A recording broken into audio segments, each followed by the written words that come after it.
நான் சின்ன வயசுலேருந்தே எங்கே இந்த செடியை பார்த்தாலும் அதில் பழம் இருக்கான்னு தேடி பார்த்து பறித்து சாப்பிட்ருவேன். எங்கள் ஊரில் இந்த செடிக்கு பேர் மணத்தக்காளின்னு சொல்ல மாட்டாங்க, சுக்குட்டி செடி அப்படின்னு சொல்லுவாங்க.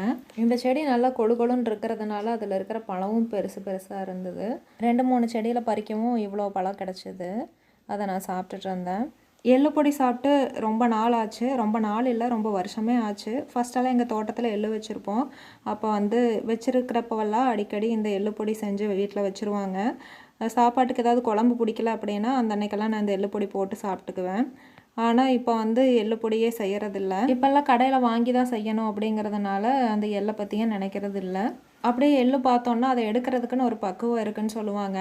7 டேஸ்க்குள்ளேயே அந்த எள்ளை செடியிலேருந்து எடுத்து உலர்த்தி எள்ளை தனியாக எடுத்துறணும்னு சொல்லுவாங்க. அப்படி இல்லைனா அவிஞ்சு போக விட்டுட்டோம் அப்படின்னா கசப்பாயிரும், நல்லாவே இருக்காது. அந்த மாதிரி இருக்கிற எள்ளில் நம்ம எள்ளுருண்டை எள்ளு பொடி எது செஞ்சாலும் எள்ளோட மனமே அதில் இருக்காது. இன்றைக்கி செஞ்சு தர சொல்லி அம்மாட்ட சொல்லியிருந்தேன், அதனால் ரெடி பண்ணி கொடுத்தாங்க.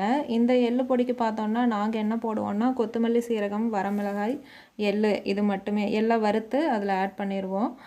இது மட்டுமே இடித்து தான் நாங்கள் செய்கிறது. நீங்கள் எந்த மாதிரி செய்வீங்க அப்படின்னு சொல்லி கண்டிப்பாக கமெண்ட் பண்ணுங்கள்.